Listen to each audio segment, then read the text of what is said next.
नमस्कार दोस्तों, मैं रजनी स्वागत करती हूँ आपके अपने चैनल घर की पाठशाला में।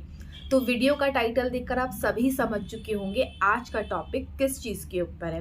तो गाइज, आज हम बात करेंगे कि अपने नन्हे मुन्ने बच्चे को हम इंग्लिश में बात करना कैसे सिखाएं। जी हाँ दोस्तों, हम में से बहुत सारे पेरेंट्स का एक ही मोटिव रहता है कि भाई हमने अपने बच्चे को प्राइवेट स्कूल में डाल दिया है, अब उसको इंग्लिश में बात करनी बहुत अच्छे से आनी चाहिए।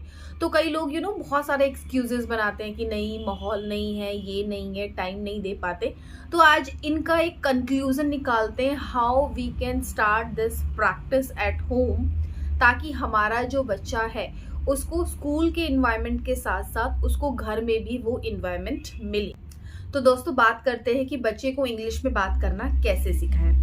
गाइज, जनरली हम लोगों की या इंडियन पेरेंट्स की बात कर लो या फिर एक मिडिल क्लास फैमिली की बात कर लो, हमारी जो कम्युनिकेशन होती है वो जनरली हिंदी में होती है। और जब भी हम पेरेंट्स के ऊपर भूत सवार हो जाता है कि हमें अपने बच्चे को इंग्लिश में बात करनी सिखानी है, उस दिन हम पूरे दिन बड़े बड़े सेंटेंसेस लेके उसके सामने बोलना शुरू कर देते हैं और वो सीधा उसके सर के ऊपर से जाता है। मैं अपनी बात करूँ, अपनी बेटी रक्षिता की बात करूँ, तो ये चीज़ें मेरे साथ भी कई बार होती हैं और इन चीज़ों को मैंने इम्प्रूवमेंट में लाया। जैसे मुझे लगता था, अरे यार वो बच्चा तो कितना इंग्लिश में फर्राकेदार बात कर रहा है, ये रक्षिता की एज ग्रुप का बच्चा है, इफ़ ही स्पीकिंग तो फिर रक्षिता को भी बोलना चाहिए। और उस दिन मैं पूरे दिन उसके साथ इंग्लिश में कम्युनिकेट कर रही हूँ और रक्षिता मुझे कह रही है, मम्मा क्या बोल रही हो, हिंदी में बोलो ना, मम्मा क्या बोल रही हो, आप हिंदी में बोलो ना। तो ऑल टाइम वो इस तरीके की कंप्लेंट करती थी। फिर मुझे अपनी गलती का एहसास हुआ, मुझे लगा कहीं ना कहीं बीइंग एज अ पेरेंट मैं मिस्टेक कर रही हूँ। सबसे पहली मिस्टेक जो मैं सभी को बोलती हूँ और वो मैं अपनी लाइफ में कर रही हूँ, that is I am comparing my baby. मैं अपने बच्चे को कंपेयर कर रही हूँ दूसरे बेबीज के साथ, जो कि एक सबसे बड़ा नेगेटिव पॉइंट है। बच्चा ना बहुत ज़्यादा नेगेटिव हो जाता है जब देखो मम्मा उसी की तारीफ करती है। तो आप क्या करने लगोगे, आपके बच्चे के अंदर जो अच्छाइयाँ भी होंगी ना, आप उसको भी दबा दोगे। बच्चा बहुत ज़्यादा नेगेटिव हो जाएगा, उसको लगेगा नहीं, मम्मी को तो बस वही बच्चा अच्छा लगता है, या वही XYZ बच्चे का नाम जो भी है वो अच्छा लगता है, मैं मम्मी को बिल्कुल पसंद नहीं हूँ। तो अगर वो 1% बढ़ भी रहा होगा ना, तो वो वहीं पर स्टॉप हो जाएगा। तो दिस इज द मिस्टेक जो मैं मेरी पेरेंटिंग में गलत कर रही थी, वो मैं आपके साथ शेयर कर रही हूँ। दूसरा, ये हमें स्टार्ट करना चाहिए। देखो, कंपैरिजन अच्छी बात है, लेकिन it should be a healthy comparison. जब आपको लगने लगे कि हाँ, वो बच्चा इंग्लिश में बात कर रहा है, that means he is able to speak बड़े बड़े सेंटेंसेस, और आपको अपने बच्चे के अंदर इम्प्रूवमेंट लेके आनी है, तो you should start with small sentences. छोटे छोटे सेंटेंसेस से आप स्टार्ट कीजिए। ये नहीं आपके अंदर भूत सवार हुआ जैसे मेरे अंदर हो गया था और आप बड़े बड़े सेंटेंसेस बच्चों के आगे बोल रहे। Try to speak in English and Hindi as well. आपके बच्चे को उसका हिंदी भी आना चाहिए। फॉर एग्जाम्पल, आप अपने बच्चे को बोल रहे हो बच्चे की क्या कहते हैं, फ्रिज में से टमाटर लेकर आओ, तो you should ask, baby can you go and bring the tomato from the fridge. और यही चीज आपको हिंदी में भी बोलनी है, ताकि ही कैन और she can compare the exact Hindi और एग्जैक्ट इंग्लिश। उसको ये ना लगे, उसको पता लग गया टमाटो बोलते हैं बट हिंदी में क्या बोलते हैं उसको ये ना पता हो, बिकॉज 10 तक आपके बच्चे का हिंदी भी है, ऐसा ना इंग्लिश इम्प्रूव हो जाए और हिंदी वीक हो जाए। कहने का मोटिव ये है कि आपको बायलिंगुअल होना पड़ेगा।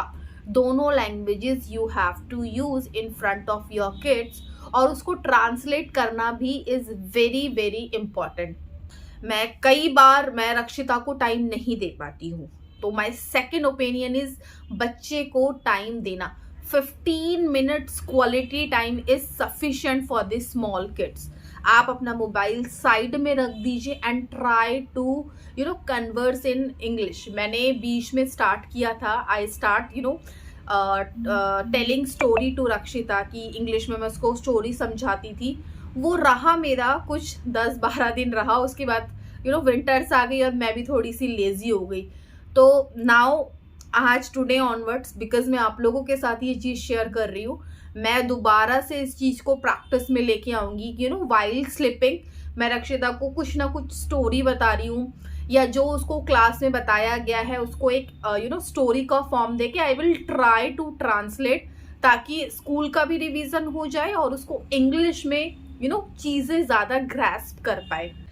थर्ड गाइज, आपको लगता होगा कि यार मेरा बच्चा रीडिंग भी बहुत अच्छी कर लेता है, क्वेश्चन आंसर भी याद कर लेता है, दैट मीन्स उसको वो चीजें समझ में आ रही है, बट कम्युनिकेटिंग क्यों नहीं कर पाता है। ये बच्चों की रट्टाफिकेशन वाली एज होती है। मैं आपको एक एग्जांपल देके बताती हूँ। अभी रक्षिता का रीडिंग असेसमेंट था और मैंने उससे रीडिंग स्टार्ट करवानी शुरू की और वो इतनी फ्लुएंटली बोल रही थी और वो बुक भी नहीं देख रही थी। मैंने नोटिस किया वो बुक को देख ही नहीं रही थी और वो सीधा सीधा बोले जा रही थी। तब मैंने ये चीज फील की कि रक्षिता ने रीडिंग नहीं की है, बल्कि उस चैप्टर को लर्न कर लिया है, रट लिया है। क्लास में ये एक्टिविटीज इतनी ज्यादा हो जाती है कि बच्चे को रीडिंग की जरूरत ही नहीं पड़ती, वो उसको रट लेता है। हमेशा कोशिश कीजिए कि जब भी आप बच्चे को रीडिंग करवा रहे हैं, बीच में से रीडिंग करवाइए, उसका मीनिंग पूछिए कि वो क्या कह रहा है, क्या समझाना चाहता है, क्या आपको बताना चाहता है। और इससे आपके बच्चे की रीडिंग तो इम्प्रूव होगी ही होगी, साथ में उसी चैप्टर से रिलेटेड आप क्रॉस क्वेश्चनिंग कीजिए। ऑल्दो उस चैप्टर के 4 या 5 क्वेश्चंस तो होते हैं जो अकॉर्डिंग टू बुक होते हैं, बट अगर आप और क्वेश्चंस क्रिएट कर सकते हैं, जस्ट आस्क हिम और हर, अपने बच्चे से पूछिए, ताकि यू कैन अंडरस्टैंड वो चैप्टर कितने अच्छे से समझ पाया है और आपको आंसर कैसे कर रहा है। तो इससे आपके बच्चे की रीडिंग और कम्युनिकेशन दोनों ही चीज इंप्रूव होगी। गाइज, ये मैं कहीं से पढ़ के बोल के नहीं बोल रही हूँ, this is my life experience.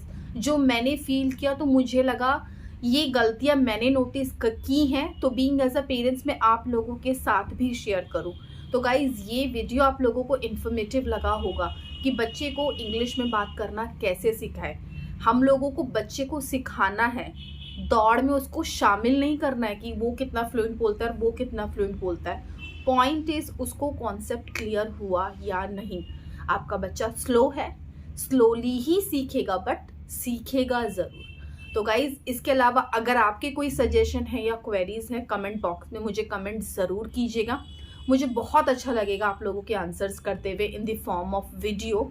मिलती हूँ आपसे किसी नेक्स्ट इंटरेस्टिंग टॉपिक में। Till then take care and bye bye.